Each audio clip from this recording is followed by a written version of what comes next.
Incredibly impressive performance from you guys this last Saturday. First time you put 3 up on a team. Just give me your quick rundown on how you felt Saturday night went. Started the game very well. First 22 minutes, really good pressure, really good play, quick, incisive play. Bethlehem came into it a little bit first half.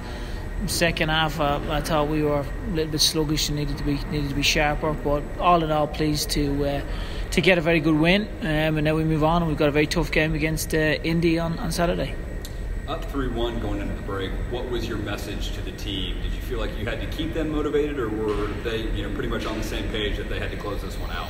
I think we're always motivated. I think there was some elements that we wanted to try to be better at.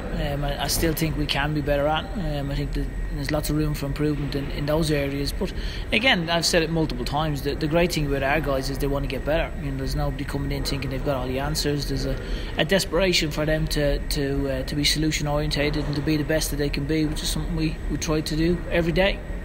Now, you touch a lot about how much it means to you guys and the team to be able to play in front of your own supporters.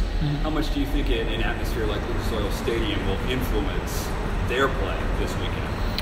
I would imagine it'll have a big impact. I think for them, obviously, to play in their own stadium in front of their own supporters against a local rival. I'm sure they'll be determined to put on a good show. I think obviously for them, being at home, there'll be a desperation to go and please their supporters, and obviously there'll be a comfort level that they're used to playing in that environment. For a noon kickoff, what changes for you? Well, hopefully we don't have to deal with the noise that we're currently dealing with. I think, look, for us at noon, generally you're still training, or maybe on your way back from training. So, pre-match meal needs to be obviously brought forward. You're eating pre-match at 8:30 in the morning, which is different, so yeah, probably, yeah. So for the guys, obviously trying to manage that and just making sure that we're awake and that we're sharp. So again, it's just managing that, being aware of that, and making sure everyone's comfortable. Now, another thing that you've touched on so far this season has been your team's willingness to learn and the character of your guys. Yeah. Has there been anything else that has really stuck out through the first 6 games that you've enjoyed? I think their attitude and their work ethic. I think that's been really good. I think there's been passages that we've been really pleased with. Some lovely passages of play. There's some areas that we can be sharper on. But now, all in all, I think the guys have put in some really strong performances. We've been very pleased with their attitude and their application. And as I say, the growth is the biggest thing we're striving for. Sean Tosh told me last week the week by week mentality is what allows you guys to continue to perform every single week. Yeah. Now, in terms of the unbeaten start, this is the best start the club's ever had. Yeah. How much do you attribute that to the work ethic and the attitude that you just touched on that these guys carry with them every single day? Look, it's obviously had an impact on it. I think when you look at how hard the guys work, how focused they've been, I think that's obviously played a key role in it. But we're always forward facing, so we're always looking to the next game.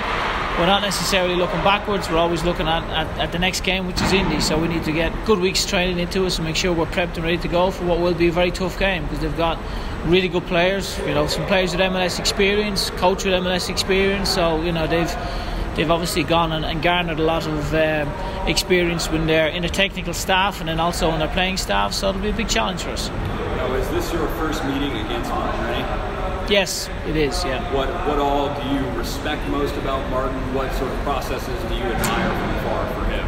Well, Daniel actually played for Martin, so it's really interesting. Daniel played with Martin going back when I think it was at Cleveland together. So I think for Daniel, I'm sure it'll be great for him to see Martin. But Martin's managerial career speaks for itself. He's been very successful everywhere he's been. He had a stint in Korea where he did very well, very organised.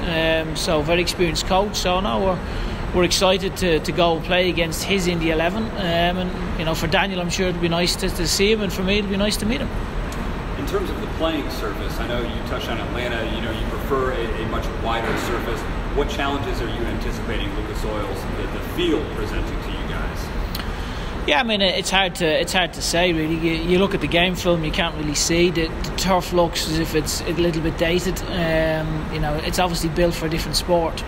So again, we'll just have to see how it is. But for us, we can't control any of that. It's just being aware of how we believe Indy will be. Try and figure out what personnel they'll they'll have, try and figure out their overall philosophy, and then try and make sure we're prepped and ready to go.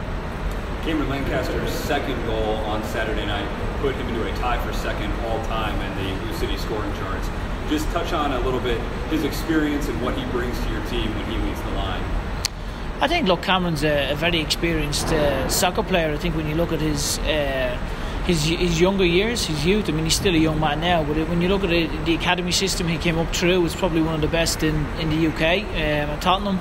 And I think when you look at his quality, I think he's got immense talent, and I think for his finishing on Saturday, when you look at how clinical he was, I think it was very pleasing to see him do that, and we've been really pleased with Cam and also with Luke and Illy. I think, you know, we've said it many times, when you look at the three guys, I think they do a fantastic job of supporting each other. I think it's rare that you see that kind of spirit and camaraderie against when you've got three players that are all strikers. They all want to score goals, but there's a togetherness about that group, and that they've led by example for us as regards leading the other players and making sure that unit is all supporting each other. When the time comes, Niall McCabe's next appearance will see him skyrocket to #1 all time on the LouCity appearance chart. Talk about his professionalism and sort of the in and outs of his game that allowed him to be so successful here. Yeah, I mean, again, fantastic attitude, fantastic work rate, very capable of scoring a goal, got an assist in him. You know, he's worked really hard. He's been unlucky this year because he started great, then he obviously got a little bit of sickness, and he come back and he picked up a couple of knocks. He got a kick, and he's got something there going on with his neck, with nerve issues. So again, he's sort of dealing with that. But hopefully he's past all that, and hopefully now we can go on and then he can have a solid run. And then last thing for me, heading into the week, are we closer to seeing a full-strength LouCity? We still have multiple guys, to be honest, that we've got, you know, concerns about. But the great thing about the guys is they don't complain; they just get on with it, you know. So we've got guys that are carrying, you know, niggles and aches, and some not as serious as others. Others that we've had to really manage the training load. Some have missed game time, so we're still trying to manage that. But you know, hopefully we're getting through that. I know a lot of people were concerned to see Papa Craig come off. I know it's good for the guys in the game. What we can say about it? We're still waiting. I mean, he's gone for a scan today, so hopefully the scan will produce some good news. He was in to see the doctors and get that today, so hopefully we'll have some clear indication in the next few days as to what we're dealing with that. And we've already touched on Cameron Lancaster a little bit, but obviously him and Ilya were two guys that were coming off the bench or having to see guys play in front of them for the last few years. How neat is it to see those guys now? Obviously, them being the two scorers. I think Ilya had an assist also.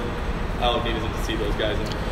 Look, you know, for us, it's fantastic, and I think, you know, the two lads are a great example of what we try to do here. We get guys in, and you support each other, and you get your opportunity. And when you do get your opportunity, then, you know, our hope is that you grab it and you stay in the team. And the two lads have, you know, Illy scored.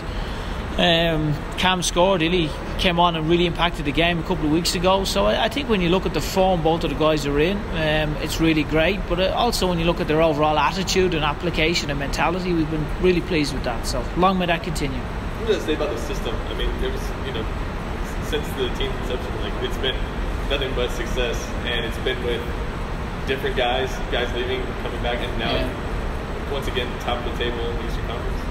Yeah, I mean, hopefully we can be there at the end of the year. I think that's the biggest thing. It's, you know, it's lovely. It's a lovely start, but that's it. It's a start. You know, we still have a long way to go, and you know, it's a marathon, not a sprint. So you know, we're off to a nice start, but we need to head down and drive on. Yeah. Cheers, guys.